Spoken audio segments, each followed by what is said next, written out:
This particular process is very, very important. It is not only about transparency, but it's making sure that you safeguard the integrity of the electoral process and the ballot papers.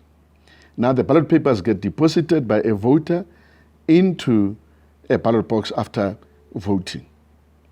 Now, what happens to that ballot box? The ballot box is there, and immediately when the voter has left and it is time for the station to close, the presiding officer will announce to everybody that now I am closing the voting station. Now, in our case, counting actually happens at the voting station. So the materials do not leave the voting station. So that voting station becomes a counting station. It is going to be reordered, but the starting point is that you've got now to do a reconciliation. You receive so many ballot papers, so many were used, so many were unused. You've got to reconcile that so that we know how many are remaining and then how many have been used. And then you can be able to check also with a counterfoil to see the number of the ballots that have actually been taken that have been actually used. So once that reconciliation has happened, the process of sorting the ballot papers starts. So you will find that the table is going to be put in a particular manner, and all those ballots, perhaps starting with the provincial, will be put on the table, and then you start sorting them out. You're sorting them out according to, firstly, the ballots that are valid, and then those that are not valid. Because remember that other people are going to spoil their ballots for one reason or another, sometimes maybe because of lack of understanding of the electoral processes, but sometimes because it's a deliberate action on the part of the voter that I have no confidence in any of the political parties. After you've done that, those ballots are then going to be sorted, and then from there, they count them, they rather begin to allocate them to the political parties. That ballot paper then is given to a political party according to which you have voted. So the counting officer will take the ballot and show it to every person and say, this is political party A, and then you put it there.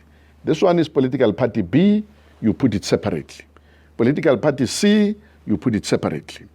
And then all this have actually been, when this has been done, you then sort them again and put them in manageable packs. When you are done with the provincial, you do the same thing with the national. When this process is completely done, you take those ballots, you do the reconciliation again. And then after doing the reconciliation, you put the ballot papers again back into their ballot boxes. And the reason why you are doing that is because it is a requirement in law that you should actually keep the ballot papers for a specific period. I think it's about 6 months that the ballot paper is supposed to be kept.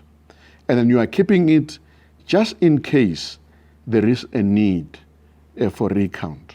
Because sometimes when there is an objection raised either at the local level or even at the national level as a Section 55 objection.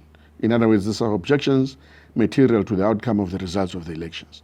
Then the commission may, in its discretion, say, there are certain things that do not make sense or that are not consistent here, and then we want to satisfy ourselves, and then call the various political parties, the PLC, and open the ballot box for a particular voting station so that we do the recount and see as to whether it will reconcile with the information that we have. PLC is the Party Liaison Committee.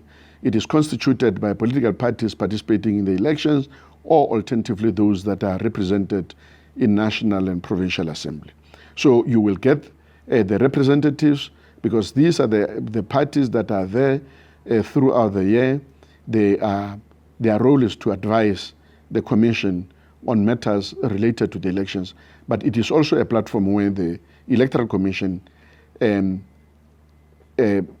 communicates any new decisions and developments in the electoral process with the political parties. Now, if there is a query around a ballot box and then the ballot box has got to be opened, you can't just open that ballot box with the officials of the IEC. The party agents have got to be there. They've got to check and see that the seal in the ballot paper, in the ballot box, in fact, is still intact. Because when you close the ballot box, the serial number of the seals are taken to make sure nobody tampers with the ballot box.